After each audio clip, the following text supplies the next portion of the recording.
చేసిన తప్పుల నుంచి ప్రజలను డైవర్ట్ చేసేందుకే సీఎం చంద్రబాబుపై విజయసాయిరెడ్డి ఆరోపణలు చేస్తున్నారని హోంమంత్రి అనిత అన్నారు.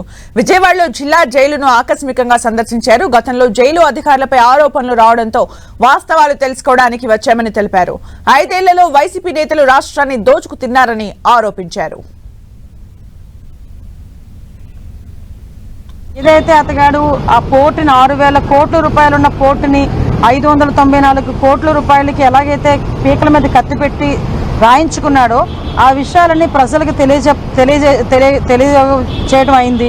అదేవిధంగా ఇందులోని వైవి సుబ్బారెడ్డి అల్లుడు కూడా అందులో ఇన్వాల్వ్ అవటం, విజయసాయిరెడ్డి అందులో ఇన్వాల్వ్ అవటం, అంటే వీళ్ళ పరిస్థితులు ఎలా ఉన్నాయంటే 5 సంవత్సరాలు రాష్ట్రాన్ని మొత్తం భ్రష్టు పట్టించేసి రాష్ట్రాన్ని సర్వనాశనం చేసేసి రాష్ట్రంలో ఉన్న సంపదనంతటినీ దోపిడీ చేసి ఆఖరికి రాష్ట్ర ప్రజల తాలూకా ఆస్తులు కానీ, ప్రభుత్వ సంస్థల తాలూకా ఆస్తులు కానీ, ప్రైవేటు సంస్థల తాలూకా ఆస్తులు కానీ అన్నీ కొల్లగొట్టి పీకల మీద కత్తిలు పెట్టి వాళ్ళ పేర్ల మీద రాయించుకొని ఈరోజు అవన్నీ కూడా బయటకు వస్తున్నాయన్న భయంతో చంద్రబాబు నాయుడు గారి మీద మాట్లాడితేనో లోకేష్ గారి మీద మాట్లాడితేనో టాపిక్ డైవర్ట్ అవుతుంది అనే ఉద్దేశంతో నోటికి వచ్చినట్టు మాట్లాడే పరిస్థితి.